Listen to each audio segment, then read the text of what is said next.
Welcome to Triumph IAS. It's a daily mains practice question and answer series. This program is exclusively designed for UPSC CSE aspirants. In this video discussion, we will discuss UPSC CSE mains previous 25-year questions. Question number 1.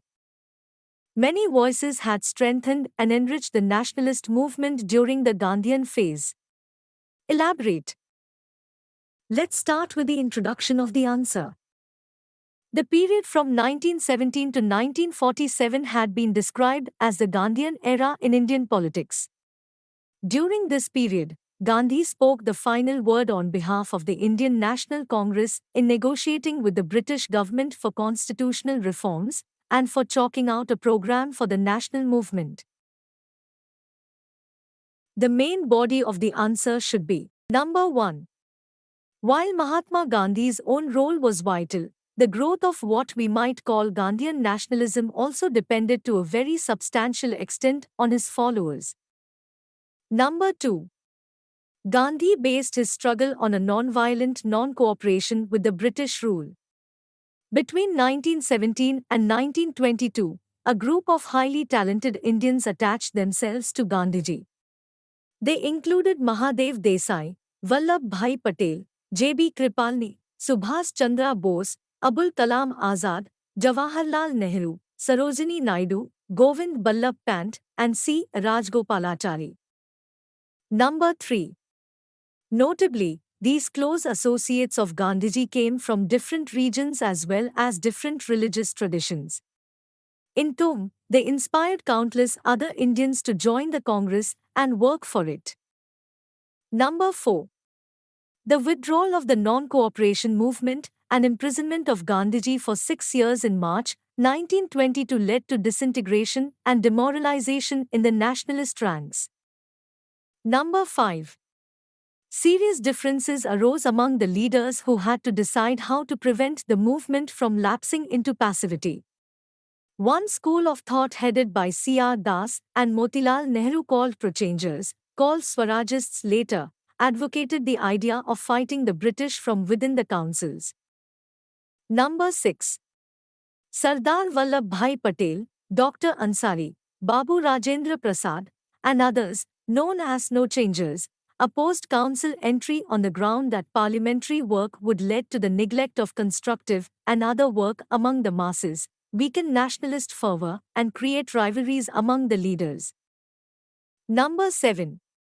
The sudden withdrawal of the non-cooperation movement was a blow to their aspirations.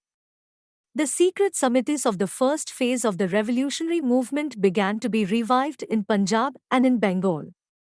The Anushilan Samiti in Bengal was associated with Subhas Bose and the Yugantar Samiti with the J.M. Sengupta group. Conclusion of the answer is: a result of these struggles was that the national movement gained tremendous popularity among Indian people. It reached out to various sections of the population like peasants, women, workers and students. National movement gradually spread to most parts of the country. Question number 2. The setting up of a rail tariff authority to regulate fares will subject the cash-strapped Indian Railways to demand subsidy for obligation to operate non-profitable routes and services. Taking into account the experience in the power sector, discuss if the proposed reform is expected to benefit the consumers, the Indian Railways or the private container operators. Let's start with the introduction of the answer. At present, the Indian Railways operate on the model of cross-subsidization wherein the passenger business is making loss and is fed by the business earned by the freight services.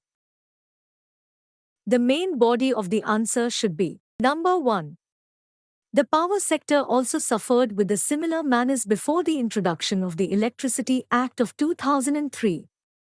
Because of popular policies, few people were provided with subsidized electricity while others were made to pay more. Number 2. As a result, the public sector electricity boards were making huge losses. Number 3.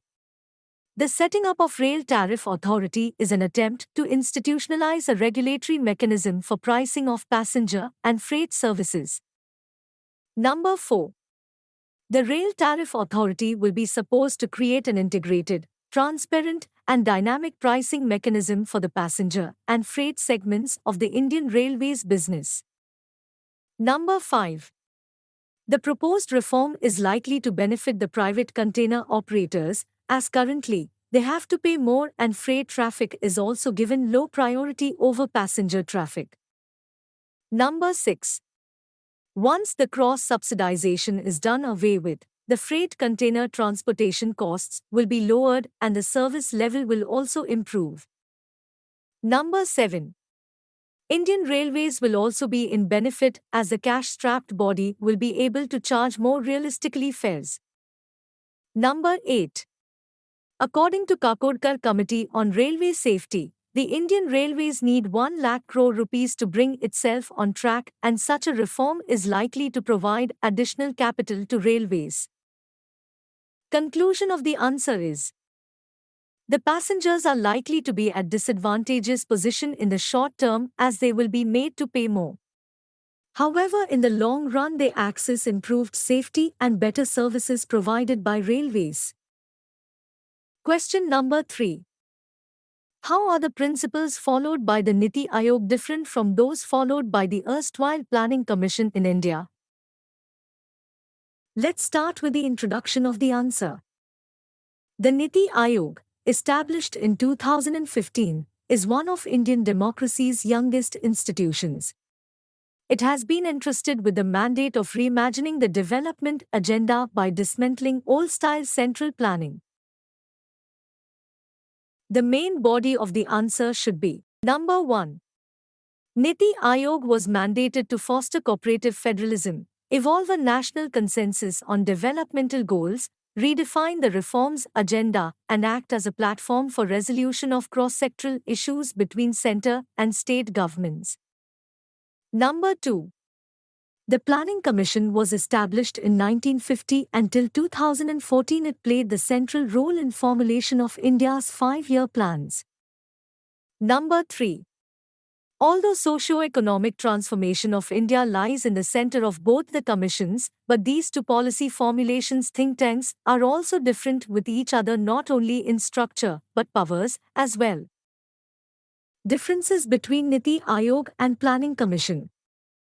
Number 1. Planning Commission had the authority to allocate the funds for various purposes, whereas Niti Aayog does not have any role in resource allocation and it is solely dependent on the Finance Ministry. Number 2. While the Planning Commission followed the top-down planning approach, the Niti Aayog follows bottom-up approach in which decisions are taken at the local level first and then endorsed at the central level. Number 3. Planning Commission reported to National Development Council that had state chief ministers LG of union territories as members. In contrast, CMI's LGS are part of Governing Council of Niti Aayog. Number 4.